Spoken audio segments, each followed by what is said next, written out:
This is APICS CPIM Audiobook version 6.1, Part 1, since page 58, topic 1 until page 62. About the APICS CPIM examinations. Each of the two APICS CPIM exams committee has organized it in two exams, CPM Part 1 and CPM Part 2. The Part 1 previously known as Basics of Supply Chain Management with the main content of this material. CPIM examinations are intended to test a candidate's understanding of the CPIM body of knowledge and frequently require the candidate to select the best of the four choices, complete a calculation based on the information given, or they may ask the candidate to illustrate their understanding of the concept, process, or procedure. These questions may require the examinee to make finer distinctions than the exercises or items presented in a course.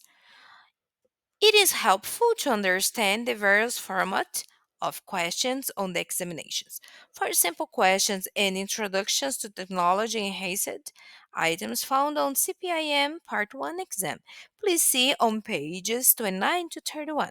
CPM Part 2 sample questions can be found on pages 47 to 49. Now we shall begin. Section A, Introduction to Supply Chain Management. After completing this section, students will be able to show how manufacturing fits within and supports the larger supply chain, describe how organizations become cross functional to enable trade offs resolution and external integration, identify manufacturing objectives and the role of materials management, understand the internal and external influences that shape the organization's strategy, including mandates for corporate social responsibility, such as the United Nations Global Compact. Link strategy to the manufacturing business plan and strategics, tactical and operational performances measures, organizations, and the functional areas within them. Use it to be able to turn a profit despite the supply chain embodies sharing costs, saving among partners, such as finding ways to reduce ordering costs or the setup costs for customers' operation.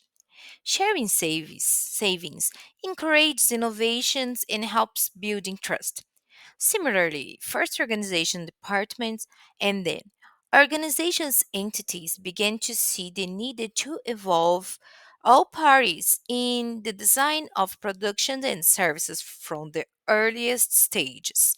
Their voices help it relate to actual needs of customers to multiple tiers of suppliers, while suppliers, manufacturers, and distribution functions ensure that production were designed for efficient manufacture and transportation. The result was a product that could sell for less while providing more value from the customer's perspective. And lean are not for every production environment. Not have all succeeded at it. Many of the concepts of supply chain management have been successfully applied in a wide range of industries. Another revolution that brought about supply chain management was the computer. Manual methods of scheduling were replaced by computerized production scheduling. Computerized systems evolved from open loop scheduling orders, which made a simplifying assumption of infinite capacity, to closed loop scheduling, which asked if there was enough capacity to produce what was needed. This was called Manufacturing Resource Planning, MRP2, and it became the core model in the Enterprise Resources Planning ERP systems. Software systems for running business transactions. ERP systems now keep expanding by adding model for various functional departments. The departments finally had a shared database that could coordinate formerly disconnected activities and provide a holistic view of impact of trade-offs between the conflict needs of various parts of the organizations and with their trading partners. Information thus replaces inventory. Information on product demand received in a timely fashion allows organizations to greatly reduce inventories because the actual need is no sooner. This trend continues with internet linkages between external organizations through ERP or other advanced systems, such as cloud based applications that are hosted remotely by vendors. Exhibit 1.1 Supply Chain Information Flow, Funds Flow, Materials and Services Flow. There are three boxes in the image saying suppliers in their warehouses. Then the materials goes to consolidation warehouses. Then goes to manufacturers and their warehouses. After that, the finished good goes to distribution centers and then it goes to wholesalers and then it goes to retailers. Going to direct to customers and others goes to customer returns. The dictionary defines upstream and downstream as follows. Upstream. Use it as a relative reference within a firm or supply chain to indicate moving in the direction of the raw material supplier. Downstream. Use it as a relative reference within a firm or supply chain to indicate moving in the direction of the end customer. The exhibit shows that a supply chain provides certain distinct functions, such as supply, consolidation, manufacturing, distribution, wholesale, and retail. These are called echelons. An echelon can contain many entities that are serving that particular supply chain function, but is still just one echelon. A given supply chain may or may not have or need a particular echelon. If an echelon adds more value than it costs, then its value added and should be part of the chain. If it consumes more value than it adds, it should be eliminated. A consolidation warehouse may add value, for example, if it reduces transportation costs by more than the cost of the warehouse, including the profit expects to make. Value can be in terms of improving a material through further processing, or it can be in terms of a service such as getting the goods closer to the point of demand.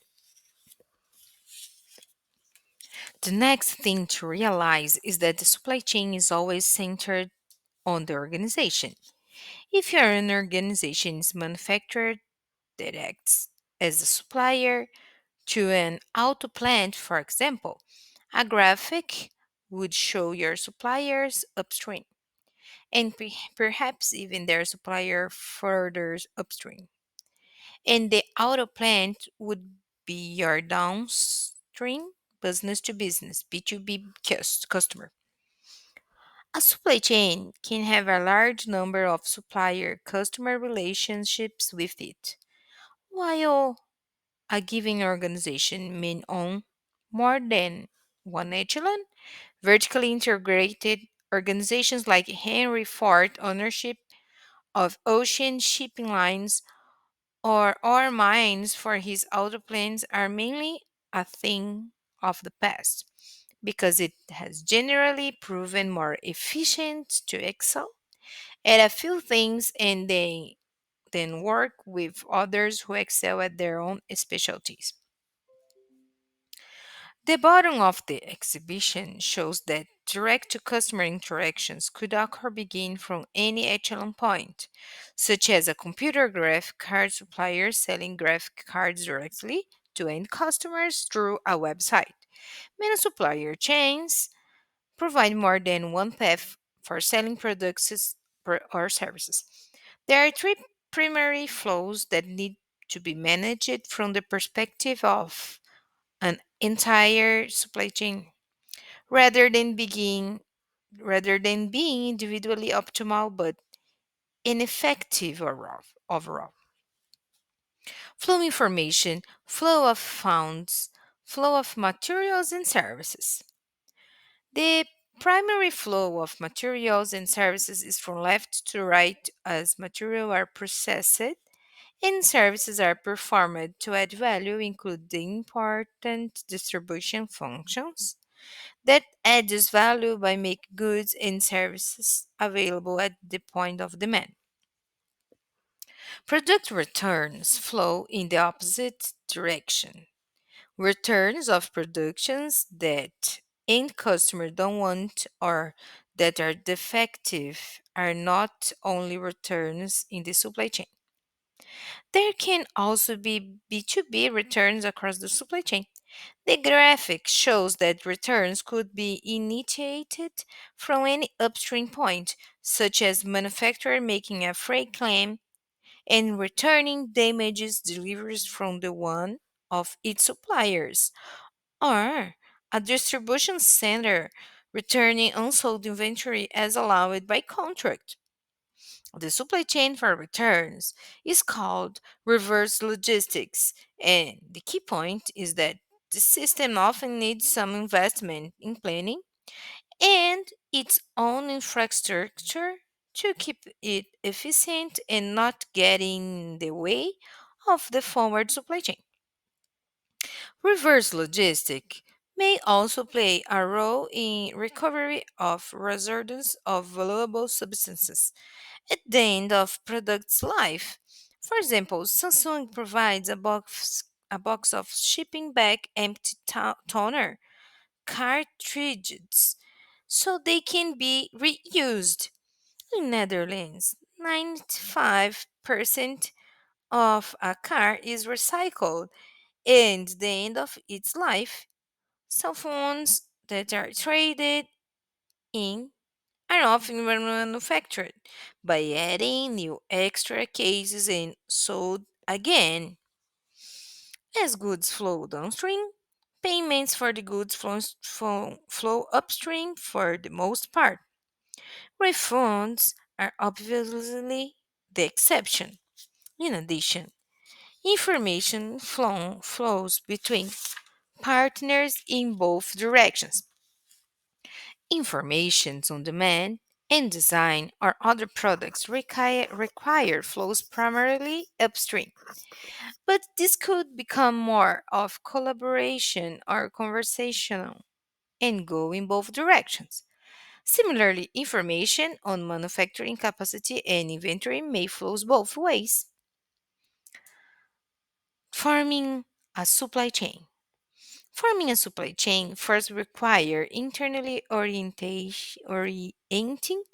the organization to become more cross-functional. Only after that step can the organization integrate externally, becoming a cross-functional organization. Becoming a cross functional organization requires increasing the organization's ability to intercommunicate and see the big picture. First, let's look at the current state of many organizations. Functionally oriented organizations. Organizations historically have been functionally oriented, organized into departments such as research and development, purchasing, production, distribution, and marketing and sales. These departments have often been compared to grain silos, each in its own wallet inward. Not only has communicating between such departments been slow and formal, but each department has been given a strong incentive to maximize its own metrics for success regardless of how this impacts other departments. Because of the incentives of these departments have often been in opposition, optimize one has invariably created problems for the others, resulting in objectives of some key functional areas and give some examples of less than optimal results. Exhibit an image aboard 1.2 trade-off in functionally oriented organization. Functional area purchasing objectives, lower price, sufficient supplier, quantity discounts. Counterproductive results, adversarial buying and low quality. Inventory buffers, inventory increases by bulk orders. Another functional area, operations, objectives. Material available, reduce setup costs, reduce costs per unit and high economies of scale, maximize labor and equipment utilization, stable production schedules. Counterproductive results.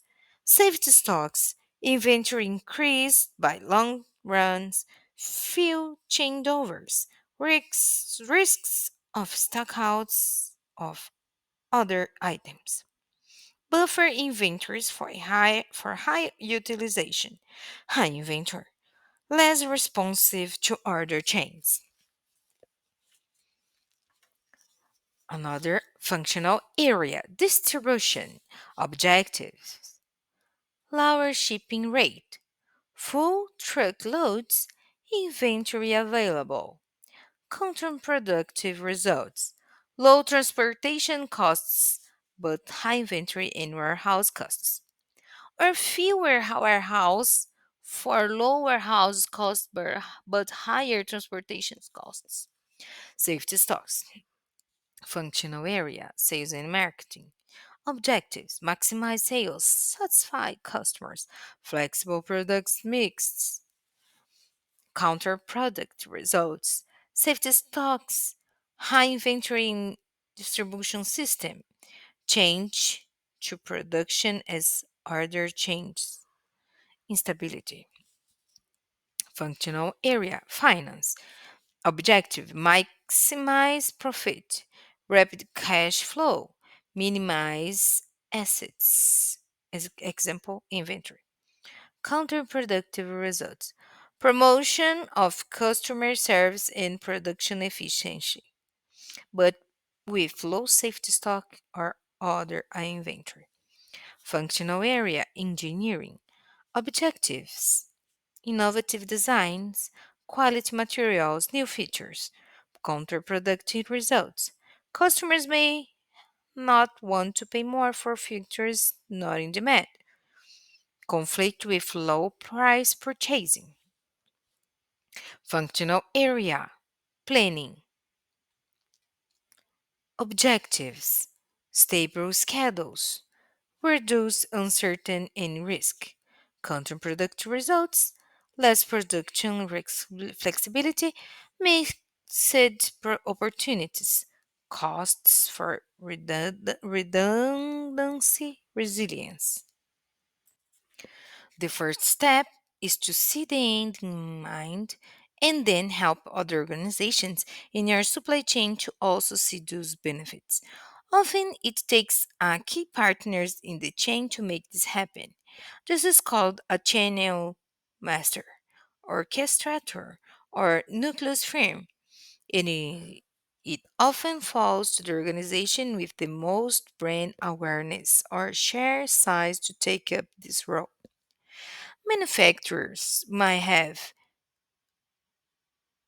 take on this role, especially if they have influence with supplier due to their purchasing volume or with retailer because their product contributes strongly to sales of profits. In other cases, product designers who outsource their manufacturing will be channels masters. Large retailers or online sellers might instead have the most influence, especially if they also control the distribution function.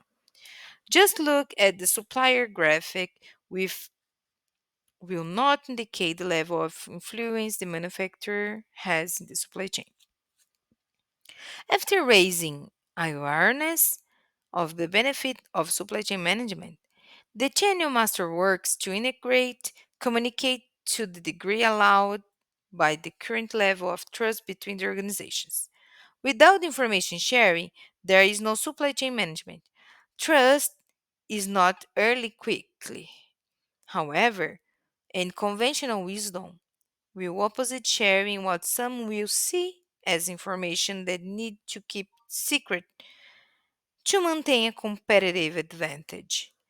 The organization will have to develop policies and strategies for developing this trust and sharing more information over time.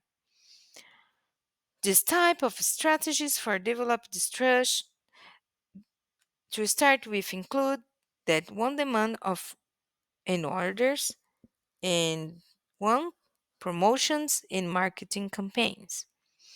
A key benefit of sharing information is that it will allow the network of organizations to avoid major problems of a supply failing to match demand, oversupply, or undersupply.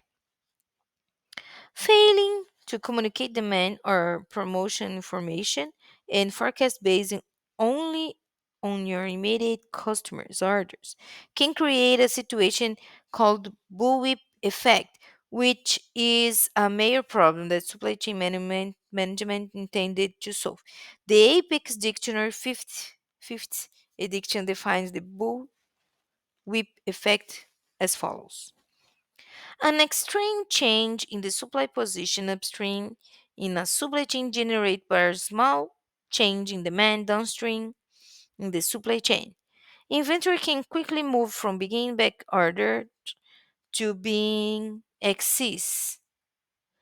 This is caused by the serial nature of communicating orders up the chain with the inherent transportation delays or moving production down the chain.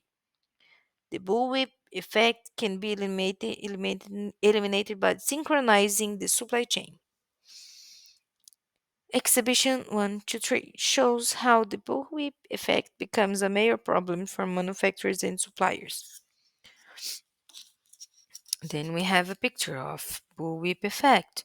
We have the order size, then the line starts with a supplier, manufacturing, distributor, retailer, and customer orders. Briefly, when a retailer has some minor fluctuation in demand, it may order a little more than the average demand after stock out, and then the results effectiveness. Cross functional organizations also need cross functional measurements and incentives, such as what is assessed in a person's performance review. For example, equipment and or staff utilization could be assessed alongside changes in inventory levels.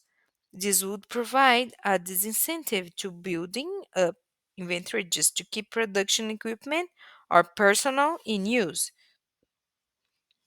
Becoming a cross functional organization will not eliminate the trade off discussed earlier, but the players involved will better understand the total impact of their decisions and might therefore agree on a third way that balances all parties needed.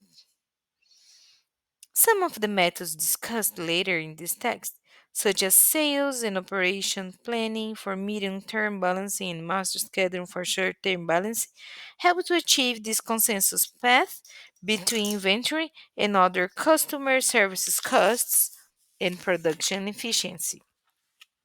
Some organizations will be able to implement systems discussed later, such as lean manufacturing or applying the theory of constraints to execution to achieve better results for many of these objectives simultaneously. Integrating externally.